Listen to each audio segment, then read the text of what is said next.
1,00,000 మంది శివభక్తులతో కలిసి మహారుద్రాక్ష పూజలో పాల్గొనండి. వెంటనే కాల్ చేసి మీ పేరును నమోదు చేసుకోండి. నమస్తే అమ్మా. నమస్తే తల్లి. అమ్మా, తొలి ఏకాదశి మన పండగలలో ఫస్ట్ పండగ ఇదే. ఇది స్టార్ట్ అయ్యాకే అన్ని పండగలు వస్తాయి కదా. అయితే తొలి ఏకాదశి రోజు పాటించాల్సిన నియమాలు ఏంటి?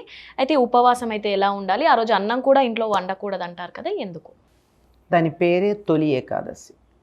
తొలి ఏకాదశి అంటే ఇంతకుముందు ఏకాదశి లేదా? 15 రోజుల ముందు ఇంకో ఏకాదశి వచ్చిందిగా. జ్యేష్ఠమాసంలో ఏకాదశి ఉంది కదా. మరి దీన్ని ఎందుకంటారు అంటే, ఇది చాతుర్మాస్యంలో తొలి ఏకాదశి. చాతుర్మాస్యం అంటే 4 నెలలు పాటించేటటువంటి ఒక వ్రతానికి చాతుర్మాస్య వ్రతం అని పేరు. ఏమంటే దీనికి ఉన్న ప్రాధాన్యం ఏమిటంటే, ఈనాడు నారాయణుడు యోగ నిద్రలోకి పెడతాడు. శయనేకాదశి అని కూడా అంటారు దీన్ని. మనకి ఒక సంవత్సరం జరిగితే దేవతలకు ఒక రోజు, ఆ విధంగా వాళ్ళకు ఒక రోజు జరిగేటప్పుడు ఆయన నిద్రపోవడానికి ఉపక్రమించినటువంటి సమయం ఏది? ఈ తొలి ఏకాదశి నాడు. 4 నెలలంటే 4 జాములు అంటే 8 గంటలు. 8 గంటలు ఇక్కడి నుంచి ఆయన కార్తీక శుద్ధ ఏకాదశి దాకా ఉండే 4 నెలలు అంటే 8 గంటలు విశ్రాంతి తీసుకుంటాడు. దేవతలకు రాత్రి అది. అందుకే దానికి ప్రారంభించేటటువంటి కాలం గనక ఇక్కడి నుంచి మొదలయ్యేటటువంటివన్నీ కూడా అనేకమైనటువంటి ప్రత్యేక సాధనలకు సంబంధించినటువంటి కాలం. ఏకాదశి వ్రతాన్ని ప్రారంభించేవాళ్ళు లేదా చాతుర్మాస్య వ్రతం ప్రారంభించేవాళ్ళు మొదలుపెట్టే రోజు అనే ఉద్దేశంతో దీన్ని తొలి ఏకాదశి అనేటటువంటి పేరుతో పిలుస్తారు. అది ఇక్కడి నుంచి మొదలవుతుంది.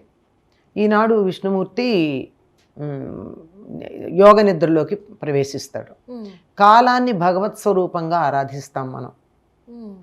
కాలాన్ని ఎందుకు ఆరాధిస్తామంటే, మిగిలింది దేన్నైనా పోగొట్టుకుంది తెచ్చుకోగలం, కానీ తెచ్చుకోలేని వస్తువులు 2 ఉన్నాయమ్మా ప్రపంచంలో. ఒకటి ప్రాణం, రెండోది కాలం. ఈ 2 తెచ్చుకోలేం, మిగిలినవన్నీ సంపాదించవచ్చు. అటువంటిది ఆ కాలస్వరూపంగా భావించేటప్పుడు వాళ్ళకు ఒక సంవత్సరం అవుతుందన్నాం కదా.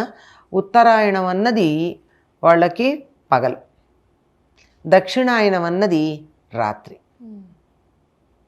మరి దక్షిణాయనం ప్రారంభమవుతోంది ఈ తొలి ఏకాదశికి కొద్ది రోజులు అటు ఇటుగా. ఉత్తరాయణం పగలు, దక్షిణాయనం రాత్రి దేవతలకు. ఈ ఉత్తరాయణం అనేది ఎప్పుడు ప్రారంభమవుతోంది? జనవరి 14 లేక 15 ప్రారంభమవుతుంది. సరిగ్గా 6 నెలల తర్వాత, అంటే జూన్ 16, 15 లేక 17, అప్పుడప్పుడు తేడాలు వస్తున్నాయి. ఈ సమయంలో దక్షిణాయనం ప్రారంభమవుతుంది. దక్షిణాయనం అంటే వాళ్ళకి రాత్రి వచ్చిన తర్వాత విశ్రాంతి తీసుకునేటటువంటి సమయం కనుక ఆయన యోగ నిద్రలో ప్రవేశించేటటువంటి కాలం ఏదైతే ఉందో అది ఎప్పుడు అంటే, దక్షిణాయనం రాగానే సూర్యుడు అస్తమించంగానే పడుకుంటామా మనం?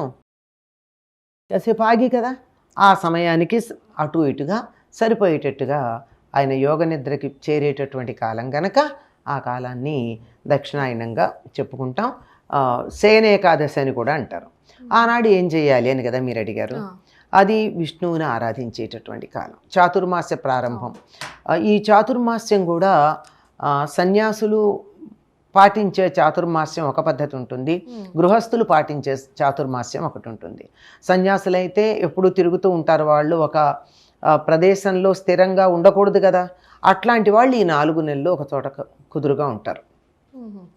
గృహస్థులు కూడా చాలామంది ఒక్కొక్క నెల ఒక్కొక్క పదార్థాన్ని వర్జించి తింటారు. ఒక నెలలో పెరుగు తినరు, ఒక నెలలో పాలు తినరు, ఒక నెలలో కూరలు తినరు, ఒక నెలలో పప్పు తినరు. ఇలా 4 నెలలు అంటే శరీరంలో ఒక రకమైనటువంటి డైట్ ఫాలో అవ్వడమే, అంతకన్నా ఇంకేముంది. అంటే ప్రకృతిలో మార్పులు వచ్చినప్పుడల్లా మన శరీరాన్ని దానికి అనుగుణంగా మార్చుకోవడంలో ఇది ఒక భాగం. ఇలా ఉండేటటువంటి నియమం పాటించటం మొదలయ్యేటటువంటి రోజు ఏకాదశి. ఏకాదశికి హరివాసరం అనే పేరు కూడా ఉంది. అంటే విష్ణుమూర్తికి చాలా ప్రీతికరమైనటువంటిది కనుక ఈనాడు విష్ణు సహస్రనామ పారాయణ చేస్తారు. మీరు ఇందాక అన్నారు ఉపవాసాలు చేస్తారని. కొంతమంది అన్ని ఏకాదశులు ఉపవాసం ఉంటారు. సంవత్సరంలో వచ్చే 24 ఏకాదశులు ఈ సంవత్సరం 26 వస్తాయి. విశేషం అధిక మాసం ఒకటి ఉంది కదా, ఈ 24 లేక 26 మాస ఏకాదశులు ఉపవాసం ఉంటారు. అలా ఉంటే ఆరోగ్యం బాగుపడుతుందని చెప్పి ఓషినూరి సుబ్బికునే ఎవరు ఉన్నారు, ఆయనకి అలా ఇచ్చిన దానికి నోబెల్ బహుమానం కూడా వచ్చింది కదా, ఉపవాసం వల్ల వచ్చే ఉపయోగం. దాన్ని ఏకాదశి నాడు చేయడం అనేది మన వాళ్ళు పద్ధతి పెట్టారు.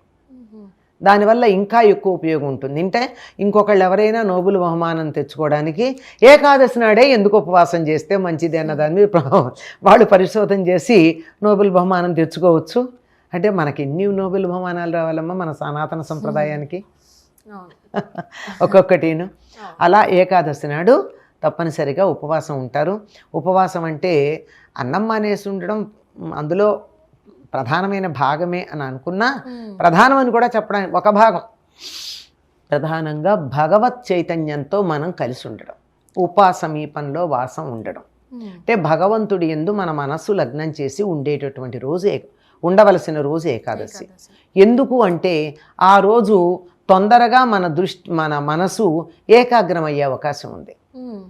ఎందుకు అలా ఆ రోజున ఏకాగ్రం అవుతుందంటే ఏకాదశి అంటే 11, 10 జ్ఞానేంద్రియాలు, 10 కర్మేంద్రియాలు, వీటి మీద పనిచేసి పెత్తనం చేసేటటువంటి మనస్సు ఈ 11 ఏకోన్ముఖంగా ఉంటాయట, ఒకే రకంగా ఉంటాయి. ఎట్లా పడితే అట్లా చల్లా చెదరు కావు. సరిగ్గా మన పొజిషన్స్ కూడా ప్లానెటరీ పొజిషన్స్ చూసినట్టయితే, ఇది భూమి అనుకున్నట్టయితే, అక్కడ సూర్యుడు ఉన్నట్టయితే జీవప్రజ్ఞ నిటారుగా ఇట్లా లంబకోణంలో పెడుతుంది, ఏమాత్రం ఇటు కానీ వంగకుండా. కనుక మనం ఏం చేసినా స్ట్రైట్గా పైలోకానికి వెళ్ళే ఛాన్స్ ఉంది. అందువల్ల మీరు ప్లానెటరీ పొజిషన్స్ కనుక మీరు బొమ్మలు గీసుకుంటే స్పష్టంగా తెలుసు, లంబకోణంలో ఉంటుంది. కనుక ఈనాడు చేసేటటువంటి సాధన అంతా మన జీవ ప్రజ్ఞని ఊర్ధ్వముఖంగా తీసుకెళ్ళడానికి ఎక్కువ సహకరిస్తుంది. అందువల్ల ఆ ఉండే ఉపవాసం ఏదో ఈరోజు ఉండండి, శరీరానికి ఆరోగ్యం ఉంది, ఆధ్యాత్మికంగా మీరు ఉన్నత స్థితికి వెడతారు అని చెప్పేటటువంటి ఒక పద్ధతి మనకుంది. ఇది ఈనాడు తప్పకుండా చేస్తారు. సంవత్సరం అంతా మిగిలిన ఏకాదశులు ఉపవాసం ఉన్నా లేకపోయినా ఈనాడు మాత్రం తప్పనిసరిగా ఉంటారండి చాలామంది. అందరూ ఉండాలని నియమం లేదు, ఎక్కువ మంది అని చెప్పాను. ఎవరెవరు ఉపవాసం ఉండకూడదో కూడా మన వాళ్ళు చెప్పారు.